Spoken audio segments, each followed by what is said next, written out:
YouTube, welcome back to another video. By today's title, you already know what we about to discuss. So without further ado, we finna just go ahead and jump right into this week's weekly video number 2. I don't know why I threw up 2 2s, that's 4. So weekly video number 2. So today we're gonna be discussing, and don't mind me, I'm got my iPad right here, so I'll kind of keep track of everything. So we're gonna be talking about open source tuning, the channel goals for 2025, and then I get a lot of questions about who's my tuner, so we're gonna talk about who my tuner is. And all right, so to go ahead and start this video, so I used to have the Cobb Access Port. I still have it. Actually, it's I think it's right. Where is it? I think it's somewhere in here. Here it is. I still got my Cobb Access Port, but the reason why I switched to open source tuning is because I wanted to try something new. So I, talked to my tuner. We got base map and everything. So I'm learning how to use the open source software. So in my opinion, I kind of like the Cobb Access Port a little bit better than open source tuning, only because the this is like Apple and open source is like Windows. You get the free all be all type of thing. So with my open source tune, I have what is called a dime mod patch. Essentially what that is, it gives my stock ECU a little bit more options as far as like rolling, anti-lag, launch control. What else they have? It's like different fail safes on here. There's a bunch of cool stuff on there that I kind of wanted to just play around with, but eventually I will go back to the Cobb Access Port just for the simplicity. But if I had to kind of rate my experience with open source tuning, I'd probably give it maybe like a 6.5, maybe 7 out of 10, only because it took me a minute to figure out how to get all the definitions and how to really use the program to be able to send stuff with my tuner. I ran into a couple issues with it where my front O2 sensor is not communicating with the ECU, even though it works, because it worked prior to me using the open source tuning. So that's one downside. I think it's more like dealing with the dime mod patch. This is my first experience using a dime mod patch. I tried to look up videos and try to get informed to kind of see, people's experience, and there's not too many people out there that has the dime mod patch. This patch actually comes from a dude named Dimitri, if I believe, and somewhere out in Russia. So basically you would get in contact with a tuner that supports the dime mod patch. You basically pull the stock ECU ROM file from the car itself, and then you send your tuner the list of mods that you have, and then at the same time he's gonna send you a file that you need to run on the car as well, that reads the ECU ID and a bunch of other stuff, just so that way when you send the stock ECU ROM, you can also attach with the ECU's information and stuff, so that way he can send it to Dimitri, and then Dimitri works his magic, and then he sends that back over to your tuner makes the base map, and then he sends you your base map, and then you just upload it to the car. It took me, I think, roughly about 2 weeks, because I think I started this right around Christmas. So it took a little minute because obviously people are spending time with their families and holidays.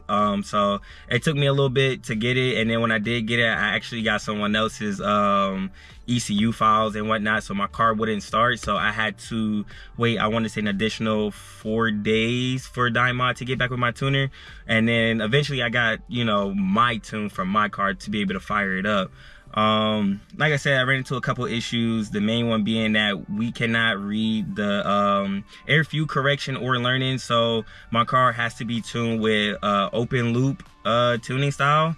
I'm not too familiar with the tuning realm, so to kind of break it down from the research that I've done, is basically essentially saying that you don't have a front O2 sensor even though you have one. So I want to say closed loop is around 7, if I'm not mistaken, and if I'm wrong, feel free to drop down in the comments below for the people that are curious about it. And then essentially on a cold start, you start in open loop, I'm kind of all over the place, sorry about that.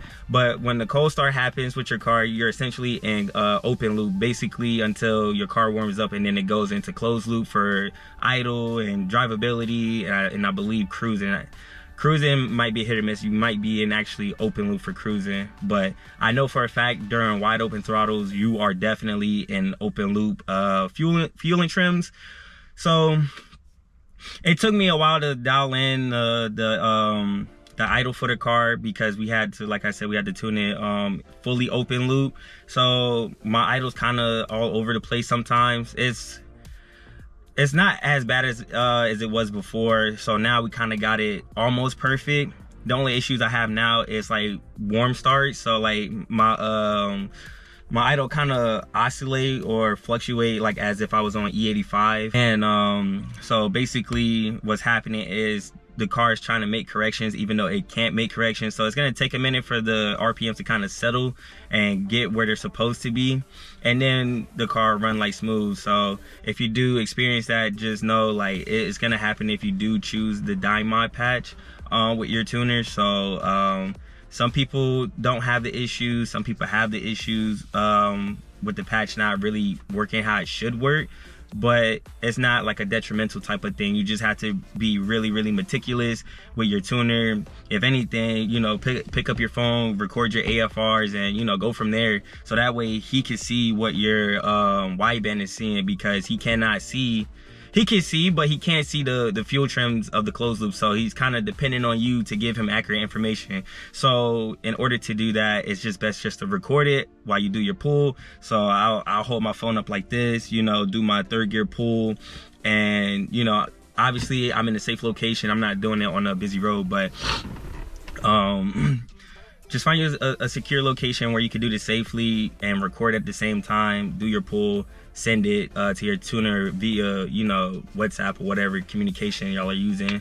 So that way it makes it makes his life and your life a lot easier when tuning the car. As of right now, I am still on pump gas right now. I think from the last the last message that he sent me, I'm sitting at about 398 right now. I'm actually kind of fine with the 398. I don't want to make a whole lot of power with pump gas. I'd rather keep that as like, you know, my daily gas friendly type of tune. So that way I don't have to really worry about, you know, detonation and stuff like that. I could just, you know, cruise around town if, you know, there's no E85 available in my area.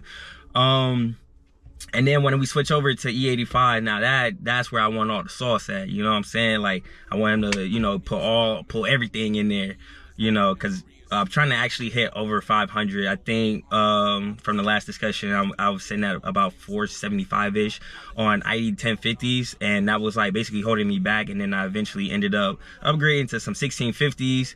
So to basically give me a lot of headroom in the future, so that way we don't have to max out basically our injectors, because you don't want to max out your injectors. But that's pretty much it as far as like my review on that. I do want to apologize. I am getting over like a slight cold, so I'm almost 100%, but you know, that's not gonna stop me from recording. But I am getting better, so just bear with me and my voice, and you know, me blowing my nose and whatnot. Let me see. All right, so the next topic is gonna be for the channel for 2025. So in the last video, I believe I was saying that I wanted to try to get at least 2 videos for you guys. Definitely the weekly videos, and then after that, whatever video I have planned for the week. I am working on the next video right now, so that way I can have it posted tomorrow. This one is gonna go up today.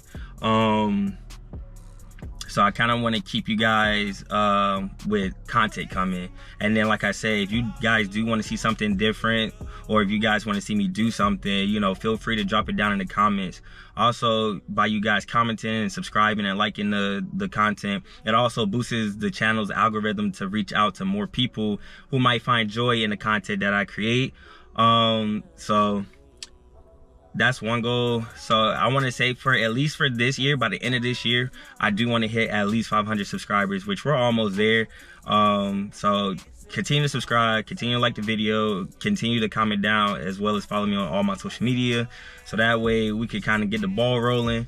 And then also too, kind of just helps the channel. It is free. You don't have to pay any money to subscribe. If anything, it's basically supporting the channel for me to be able to provide you guys content and also get parts for the cars as well. I do have 2 sponsors right now that I'm working with to try to kind of, you know, get you guys some, to be able to get you guys some products that you might want to see and at a discounted rate. You know what I'm saying? I don't do it for, you know, to make money or anything like that. So I don't want you guys to think I'm making money off of y'all. I'm really not. I'm actually trying to give back to the community.